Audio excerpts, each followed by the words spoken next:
Tapi kebebasan dalam arti sebaliknya gitu ya, yang port community yang saya sampaikan itu, mereka memang bebas. Memang bebas, Bob. Lain kali kita akan bicara di situ ada 78% menyatukan di atasnya secara regional, yaitu IMRK, Informasi Muatan Ruang Kapal Laut, Ruang Kapal Laut. Siapa ini yang melakukannya? Ya berdasarkan PM 93 2013, ya Kemenhub.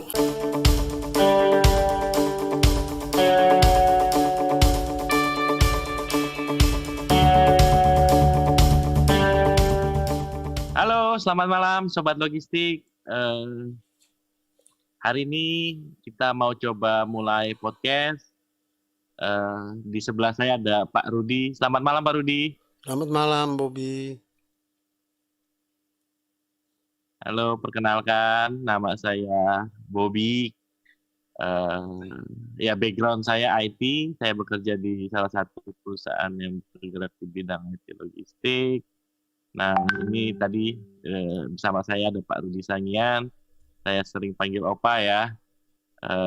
Salah satu ahli, expert, praktisi atau pengamat logistik lah gitu.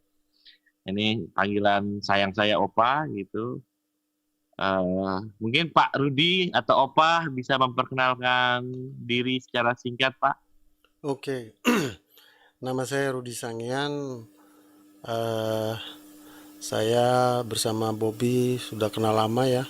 Kami pernah dalam satu tim membangun aplikasi pelabuhan dan berhasil gitu ya. Dan background saya sebagai pelabuhan tuh dimulai dari tahun 2000 ketika Bea Cukai ingin membangun suatu model national single window berbasis web. Saya kira demikian Bob yang bisa saya sampaikan. Thank you. Jadi udah lumayan kolot lah ya, Opa ya. Artinya sudah lama sekali bergerak di industri logistik lah. Ya, nah, ya ini gimana Pak? Ya karena ini episode pertama gitu kan. Kita perlu memperkenalkan program ini dulu Pak. Jadi kenapa sih program ini dibuat gitu kan? Apa sih motivasinya gitu kan? Nah kemarin sebenarnya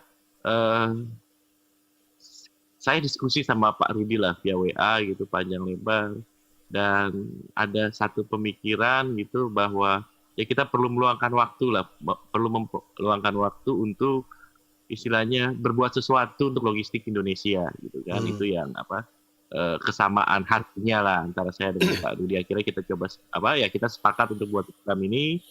Ya sifatnya kita akan share pengalaman, edukasi, terutama Opa ya. Kalau saya kan hanya moderator yang bertanya, nanti mungkin Opa akan menjawab gitu kan. Ini yang sifatnya mengedukasi lah tentang logistik dan kepelabuhan gitulah. Kira-kira seperti itulah isinya dari kami gitu kan. Nah, harapannya apa sih gitu kan Opa? Nah, kita sih maunya nanti ada terciptanya komunitas berbasis pemikiran dan isi yang dapat merubah logistik Indonesia lebih baik gitu kan. Ukurannya apa ya? Tentunya kalau bicara logistik ada misalkan logistik performance index dari World Bank gitu kan. Nah, ini harus terus kita coba tingkatkan lah, karena mungkin nanti ada satu episode Opa untuk yang kita khusus bahas LPI, indikatornya apa sih gitu kan. Terus cara menilainya seperti apa sih, itu nanti ada episode sendiri terkait LPI. Tapi ini adalah tolak kita keberhasilan program kita lah gitu ya. Nah, oke. Sekarang kalau kenapa harus logistik gitu kan? Nah, kita seperti yang kita ketahui bahwa logistik itu sebenarnya memiliki peran penting untuk ekonomi suatu negara gitu kan. Kalau kemarin saya sempat baca-baca buku, bahkan orang-orang globalis atau orang-orang yang yang memiliki atau berpikiran global itu bahkan ada istilahnya globalization of supply chains gitu. Sebelumnya memang ada istilah globalization of presence. Itu artinya bagaimana mereka bisa ekspansi ke luar negeri, ekspansi ke negara lain, ekspansi ke dunia global. Nah, selanjutnya setelah marketnya tercreate, itu pasti mereka berpikir bagaimana cara mendistribusikan barang-barang mereka, which is itu adalah supply chain. Makanya ini kalau bicara logistik sangat menarik, sangat luas, sangat kompleks gitu. Ini yang perlu ya teman-teman khususnya yang mahasiswa atau generasi berikutnya lah, bahwa logistik ini menarik loh gitu kan, banyak hal yang bisa kita perbaiki juga suatu saat depan gitu. Nah, contohnya nih sekarang kalau misalkan kita mau belanja atau membeli barang dari luar negeri, misalkan China gitu kan, bahkan platform Lazada, Shopee itu dengan mudahnya gitu barang dari sana sampai ke depan pintu kita gitu dengan harga yang murah, hanya 12.000 kalau di Shopee. Kalau Lazada saya kurang begitu tahu. Kalau di Shopee itu hanya 12.000 barang dari Cina sampai ke depan pintu rumah kita. Nah, ini kan artinya para pendahulu kita sudah mikirin tuh, bahkan globalis sudah mikirin bagaimana mereka bisa ekspansi dan ini bisa terrealisasi gitu. Itu kurang lebih. Jadi ini sangat menarik untuk kita bicara logistik. Dan tadi program ini lebih ke edukasi sebenarnya, kita mau menjadi bukan influence, tapi mudah-mudahan streaming kita itu menarik. Ya tentunya ini karena program ini baru gitu, tentunya pasti banyak ada kekurangan gitu kan. Nah, kita akan coba terus perbaiki. Gitu ya Pak ya, kira-kira sebelum saya mulai dari pertanyaan, ada yang mau disampaikan dulu Pak? Ya memang penting juga, saya setuju lah dengan pandangan Bobby mengenai logistik ya. Ya kita langsung aja supaya streaming ini benar-benar bermanfaat bagi mereka yang menontonnya ya, dan meluangkan waktu. Saya secara pribadi mengucapkan terima kasih ya. Gitu Bob. Iya. Terima kasih Pak ya. Di episode pertama ini kita punya tema logistik maritim. Nah, gitu kan. Dengan subtemanya, apakah Indonesia sudah merdeka di logistik maritim?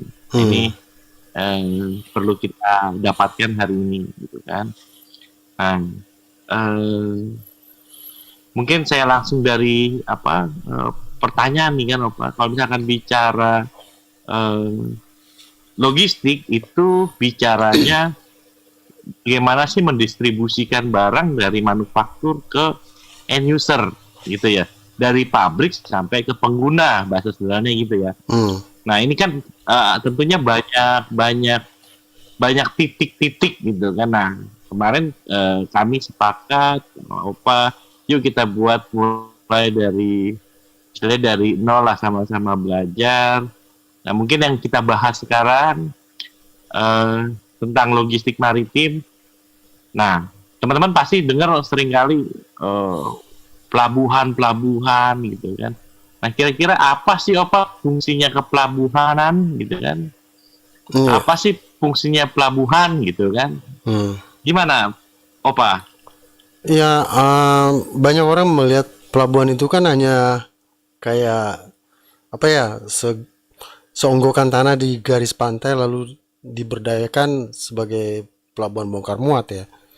Kadang kalau orang berwisata dilihat, oh ini pelabuhan, dia bayangannya cuman bongkar muat. Padahal kan pelabuhan itu banyak pihak yang terkait gitu Bob. Ya dari ujung ke ujung, pelabuhan asal sampai ke kawasan industri itu banyak yang terkait ya. Jadi kalau menurut pandangan saya sebagai praktisi, pelabuhan itu tidak hanya kata benda, tapi pelabuhan itu ada aktivitas logistiknya, di mana menurut saya ada 72 aktivitas logistik yang kita lewat Bobby nanti lewat streaming ini akan diurai satu persatu sampai mengkristal, sehingga orang bisa melihat artinya di pelabuhan itu tidak hanya kata benda, tapi ada manajerialnya, ada aktivitas logistiknya gitu Bob. Ya, eh, ada prosesnya di sana gitu ya Pak ya, kurang lebih ya. Banyak proses yang terkait di sana. Nah, oke. Nah, tadi kan Opa bilang bahwa ada begitu banyak stakeholders gitu kan yang terlibat di pelabuhan. Kira-kira siapa aja tuh Pak stakeholdernya supaya teman-teman tahu nih. Oh, pelabuhan itu kan kalau selama ini kita tahu, oh itu anak apa? Ada BUMN gitu kan. Which is itu Pelindo 1, 2, 3, 4. Tok hanya tahu itu nih Opa. Nah, sekarang kira-kira siapa sih stakeholder yang ada di pelabuhan nih? Tadi kalau bicara proses, siapa sih yang menjalankan proses semuanya ini gitu yang terkait? Gimana, Opa? Iya, makanya di dalam menggambarkan pelabuhan bukan hanya kata benda, ada banyak pihak yang terkait. Saya mengambil 3P, Bob. P yang pertama itu adalah port regulator, P yang kedua itu port operator, P yang ketiga itu port community ya. Nah, port regulator yang pertama itu adalah yang berhubungan dengan instansi yang membuat regulator pelabuhan ya, yaitu otoritas jasa bandar, ya, kemudian bea cukai, karantina, kantor kesehatan pelabuhan, ya kan, imigrasi, itu semua kan mereka itu kan bagian dari port regulator ya. Nah, yang kedua adalah yang saya sebutkan dengan port operator gitu kan. Tadi port regulator, sekarang port operator. Yaitu terdiri dari BUMN operator pelabuhan, terus ada UPP, UPT yang dikelola oleh Kemenhub sendiri pelabuhannya gitu ya. Nah, yang terakhir adalah pelabuhan swasta gitu, Bob.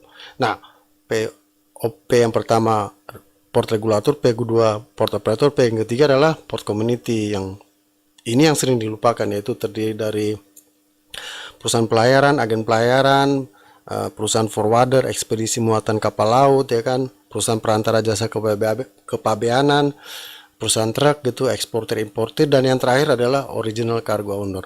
Nah, jadi kalau dikatakan pelabuhan bukan hanya sebagai kata benda, ya ada banyak pihak yang terkait, karena di pelabuhan itu ada yang saya sebutkan tadi dalam terminologi saya sebagai 3P gitu, Bob. Oke, jadi ada 3 ya. Pertama port regulator yang punya kuasa untuk meregulasi. Yang kedua operator, which is itu yang mengoperate pelabuhannya gitu ya. Yang ketiga adalah port community. Port community ini istilahnya yang terkait mungkin juga customer, mungkin juga apa tuh, carrier dan lain-lain Opa ya. Kurang lebih kayak gitu ya, yang tiga apa namanya, 3 kategori yang stakeholder yang terlibat di pelabuhan. Nah, ini beberapa waktu lalu kan kita sering mendengar tuh Pak bahwa pemerintah punya apa namanya program strategis pendulum Nusantara misalkan gitu kan. Nah, ini sebenarnya apa sih kaitannya pendulum Nusantara misalkan dengan logistik, dengan pelabuhan? Terus pertanyaan keduanya adalah, ini programnya sudah tepat apa belum nih gitu kan? Nah, itu yang kayaknya kita perlu dapat insight dari Opa nih. Oke.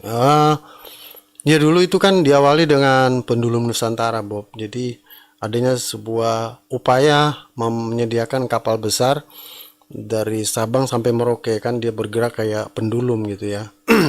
Itu yang mengenai pendulum ya. Yang kedua adalah mereka setelah itu yang bolak-balik itu apa ya maksudnya ya? Iya, yang bolak-balik dari Sabang sampai Merauke, gitu ya? Sabang sampai Merauke. Nah, kemudian berjalannya waktu, mereka menyadari nggak hanya kapal aja ya, lalu mereka bertanya, mestinya sih ada cara lain juga yang melengkapi, yaitu pemerintah membuat namanya sistem logistik nasional gitu. Dimana di dalam sistem logistik nasional kalau kita baca itu mereka memetakan penghasilan daerah setempat gitu ya.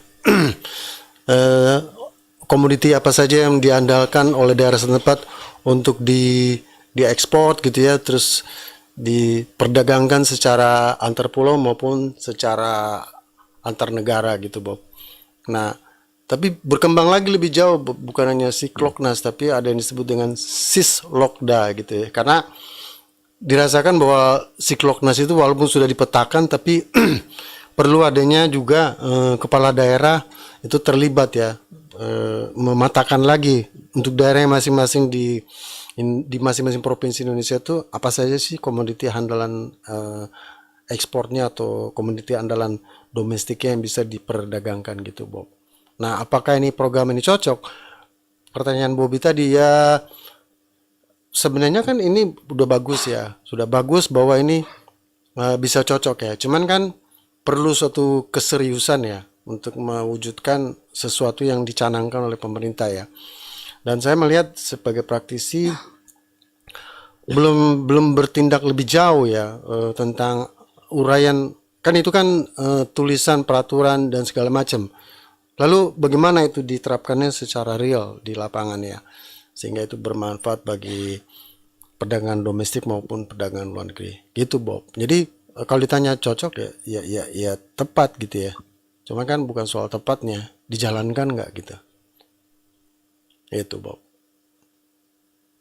Nah, kalau boleh kasih sedikit kesimpulan mungkin gini. Niat baik dilakukan dengan cara yang baik pasti hasilnya baik. Ini niatnya sudah baik nih, tapi dilakukannya dengan baik apa enggak? Mungkin itu yang masih banyak kendala di lapangan kali ya. Ya. Mungkin ya tadi koordinasi antara pusat dan daerah, terus mungkin juga antara instansi lain, dan mereka itu harus duduk sama-sama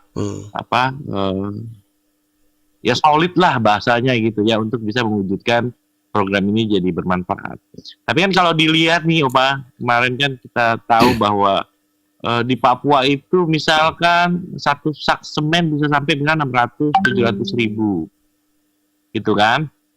Nah, saat ini kan kalau kita dengar katanya sudah sama Jakarta. Apakah ini memang hasil dari pendulum Nusantara juga, Pak?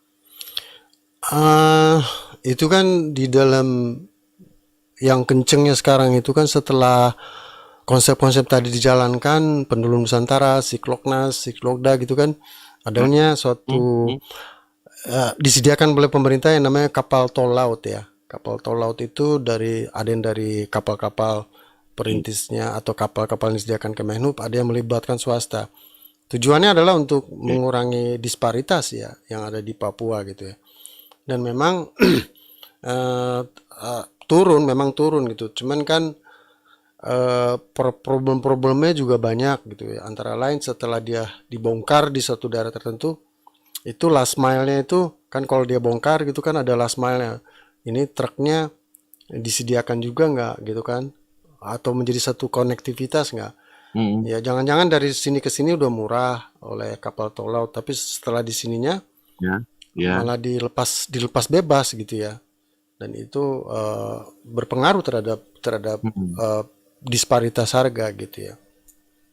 Tapi kalau dilihat dari normatif ya, metodologi perusahaan-perusahaan produsen yang justru secondary commodity gitu ya, di mana dia manufaktur networknya ratusan dan distribution centernya juga ratusan, mereka dari Sabang sampai Merauke boleh dikatakan end user price-nya nggak ada perbedaan gitu ya. Nah mungkin pemerintah juga jangan hanya kapalnya disediakan. Kemarin tuh yang kita dengar kan ada rumah BUMN gitu kan, dimana itu menjadi satu saluran-saluran distribusi gitu ya. Nah cuman terus aja dilakukan sampai didapati bahwa mana sih cost-cost yang tinggi gitu kan. Kalau menurut pengamatan saya cost yang tinggi itu di last mile tadi. Di last mile itu dari kapal ke end usernya ya, ke consignee-nya ya, itu agak repot memang mengatur itu gitu ya. Tapi paling tidak udah dicoba dan akhirnya harus dikembangkan lebih jauh. Kalau udah dicoba seperti ini kayak apa gitu ya? Bagaimana caranya terjadinya suatu pemerataan secara nasional? Kurang lebih gitu, Bob. Ya kan? Artinya jangan berhenti dan cukup saat ini gitu, artinya perlu terus dikembangkan, ditindaklanjuti gitu kan, kekurangan-kekurangan ini bisa tambahkan gitu ya. Nah kemarin itu sebenarnya ada dua perspektif kan ya, bahwa ini mau ekonominya dulu atau jalur distribusinya dulu, gitu kan? Itu kan jadi dua perspektif yang berbeda. Ya bahasanya sih telur dulu apa ayam dulu gitu kan. Nah menurut pandangan Opa seperti apa tuh? Kalau ekonomi dulu, lalu kapalnya kan sebenarnya sih yang sekarang ya, kalau ada barang, lalu barangnya diinformasikan, ya kapalnya akan ngambil gitu kan, itu. Atau sebaliknya, kapalnya udah sampai di pelabuhan tujuan, mana nih barangnya gitu kan? Nah, ini something ada gap gitu kan? Gitu kan pertanyaannya gitu, mana lebih dulu? Ya betul. Ya kalau pada realitasnya kapal sudah datang, ya dia datang kapal duluan, tapi dia nanya mana barangnya. Tapi sebaliknya ada barangnya nih, saya tunggu-tunggu kapalnya mana. Artinya kejadian di lapangan berdasarkan data-data itu kan seperti itu. Nah, tentunya kan harus dibangun satu marketplace lah oleh pemerintah ya. Dan yang sekarang bukan pemerintah jadi provider marketplace ya, enggak. Pemerintah memfasilitasi gitu ya satu marketplace yang dia bangun gitu, yang namanya informasi muatan ruang kapal gitu kan. Itu ada di PM 93 2013. Nah, itu yang nggak dijalankan gitu ya. Sehingga jadi gini, IMRK itu kan berisi masing-masing kapal 1, 2, 3, 4 gitu ya. Kalau hanya mengandalkan startup dari masing-masing player, ya startup satu ini aja. Yang lain bikin startup, yang lain bikin startup, yang lain bisa. Karena yang satu player di sini kadang-kadang sangat sulit berintegrasi dengan ini. Mereka kan masih berpikir, ini kan data saya gitu. Lalu siapa yang menyatukan di atasnya secara regional? Yaitu IMRK, Informasi Muatan Ruang Kapal Laut, Ruang Kapal Laut. Siapa ini yang melakukannya? Ya berdasarkan PM 93 2013, ya Kemenhub. Sehingga data ini ditarik di sini, data ini ditarik sini, dia fungsinya menangkap lalu menyebar bagi mereka yang ada gitu loh. Kalau ini dilakukan oleh Kemenhub, maka saya percaya konektivitas yang ada maupun mana lebih dulu kapal lebih dulu atau barang lebih dulu itu bisa terjawab gitu loh. Nah sekarang kan belum ada gitu ya. Yang kita lihat di media kan Kemenhub mensupport salah satu inisiasi yang dari sini, enggak. Inisiasi ini biarkan aja jalan, tapi semua data itu kan ada di dalam Kemenhub berdasarkan PM 93 2013 di dalam sistem lalu lintas kapal laut kan itu ada datanya. Nah, sekarang Kemenhub olah gitu loh. Kemenhub olah lalu disebar gitu loh. Gitu loh.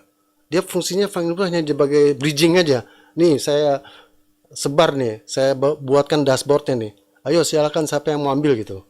Semua melihat itu, lalu si pemilik barang lihat itu, si carrier dari kapal melihat itu. Oh ini ada ya. Oh kebetulan saya ada di posisi dekat pelabuhan terdekat gitu ya. Saya aja yang ngambil gitu. Nah, itu difasilitasi loh, karena peraturannya sudah ada gitu. Tapi kalau kami membiarkan dari masing-masing player itu player dengan player nggak mau. Saya dengan Bob itu nggak mau, Bob kita bertukar ya, nggak akan mau. Nggak ngobrol ya? Nggak ngobrol, bukan nggak. Ya itu bisnis like ya. Nanti kalau gua kasih ke datanya ke Bob bilang, ntar lu potong lagi nih. Habis itu harganya lu banting di situ, gua kehilangan pelanggan kan gitu. Jadi ada regulator di sini yang berperan gitu ya. Iya. Saya juga nggak ngerti feeding apa yang diberikan oleh Kemenhub ya. Kemenhub itu kan butuh feeding, Bob. Ya kan, dia kan manusia ya. Kita bantu gitu loh. Ya, lewat streaming ini kita berharap bisa jadi didengar gitu ya. Kalau kita diminta bantu gitu ya, ya kita datang, namanya warga negara baik ya. Apa pandangannya kita datang, kita kasih gitu loh. Buat apa kita mau simpen buat jago-jagoan image, nggak ada gunanya gitu Bob. Jadi tadi IMRK tadi luar biasa ini tuh. Siap. Nah kalau menurut saya ya, apa yang pemerintah lakukan saat ini terkait tadi ayam dulu apa telur dulu, kayak dua-duanya udah direbus dan digoreng, Opa. Ya paralel dilakukan lah, jadi enggak ya kan dua-duanya dia sikat, telur yang gua goreng ya kan, telur yang gua rebus, ayam yang gua goreng gitu ya. Ya minimal ada niat baik terus mendukung ya koordinasi unit dan yang lain. Nah, Pak, ini pertanyaan berikutnya. Opa atau pandangan Opa atau opini Opa, apakah Indonesia itu sudah merdeka secara merdeka di logistik maritimnya? Ya. Karena kan nenekku seorang pelaut kan, gitu. Ini kira-kira Opa sudah merdeka atau belum? Iya, nenek moyang kita memang pelaut ya. Bahkan ditemukan negara kita yang kepulauan itu juga oleh berbagai pelaut ya. Cuman kan dikatakan merdeka gitu kan, itu kan ada dua pengertian ya. Kalau merdeka itu kan kita dikasih kebebasan gitu berbicara gitu kan. Selama kita berbicara yang benar gitu kan, ya tolong dikasih kebebasan gitu loh. Media-media ya kan, Bobby udah melakukan streaming itu kan udah bagus. Ya media-media tolong disebar gitu kan, karena tidak ada motivasi lain ya. Itu arti kebebasan dalam arti lain. Tapi kebebasan dalam arti sebaliknya gitu ya, yang port community yang saya sampaikan itu, mereka memang bebas. Memang bebas, Bob. Lain kali kita akan bicara di situ ada 78% Bob ya. Itu dibiarkan alamiah, Bob. 78 hampir 80% Bob dibiarkan alamiah gitu ya. Nanti kita akan mengkristal di streaming ini sehingga kok dibiarkan alamiah? Ya mungkin mereka mau merdeka gitu kan. Dan akhirnya karena nggak diatur bukan merdeka lagi, jadi liar gitu Bob. Jadi liar. Ya, jadi lebih dari gitu ya, jadi liar gitu ya.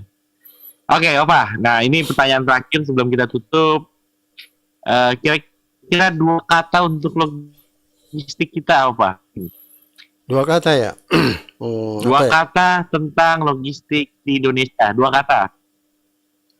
Kalau saya sih lebih ke arah, kalau 2 kata itu lebih ke arah mendorong ya. Tidak ada maksud promosi ya, yaitu streaming dan logistik. 2 kata kan? Streaming dan logistik. Jadi streaming dan logistik. Ya, mudah-mudahan Opa. Tapi semangatnya tetap sama, ditonton guys, tonton, supaya kita broadcast terus. Amin. Karena ya suatu saat kan pasti lucu kita gitu kan, oh ternyata bapak gua atau opah gua dulu nih punya program loh terkait logistik gitu kan. Oke, kita cukupkan apa ya supaya tidak terlalu lama. Mungkin episode berikutnya kita coba perbaiki lagi dan kita evaluasi. Deddy Corbuzier punya 4321 close the door, kita punya 4321 close the color. Bye.